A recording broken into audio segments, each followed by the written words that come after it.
Si è svolto a Raffadali un interessante convegno organizzato dall'associazione Alda Merini, diretta da Ester Vedova. Il tema scelto è quello della prevenzione nel terzo millennio, prevenzione e diagnosi precoce dei tumori femminili.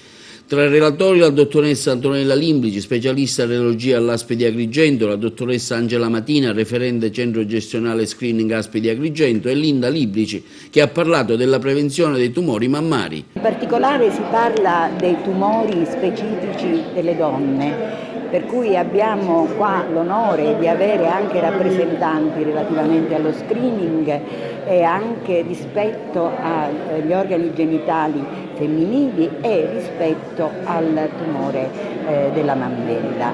Noi con la nostra associazione, voi ci conoscete, facciamo molte attività.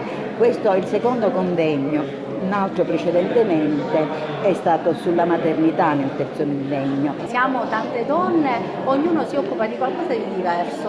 Io sono medico, sono specialista in radiologia, lavoro presso l'ASP1 di Agrigento, sono molto, sia come donna sia come medico, molto vicino alle problematiche che possono coinvolgere la sfera femminile, e abbiamo proprio voluto organizzare questo convegno invitando anche il coordinatore aziendale degli screening, il dottore Geragi, la dottoressa Danna e anche un'oncologa donna, proprio per parlare della prevenzione, della diagnosi precoce dei tumori e di come la diagnosi precoce possa veramente cambiare la storia naturale dei tumori, e anche quando vengono diagnosticati più tardivamente certamente può anche cambiare le prospettive di vita delle pazienti e migliorare anche la qualità della vita delle pazienti. Io ringrazio qua l'associazione stasera che mi ha invitato per questa assemblea, perché noi come azienda stiamo sviluppando il programma di screening di tutti e tre gli screening, della verità, del colon retto, della mammella, dell'utero, cioè in modo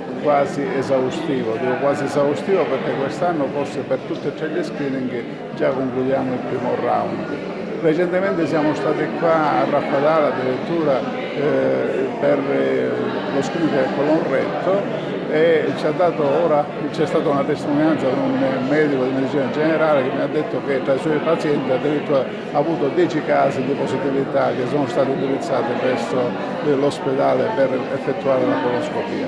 Quindi i risultati sono tangibili, si vedono, perché la prevenzione è l'unica arma che abbiamo, perché solitamente si parla di aumento di tumori, la gente vuole sapere perché e per come, però la cosa importante è la prevenzione. Io oggi parlerò di prevenzione e spiegherò, in base ai dati che sono usciti dell'ERTUM relativi all'anno 2014, quando sia importante prevenire, e soprattutto sottolineerò quella che è la differenza nord-sud.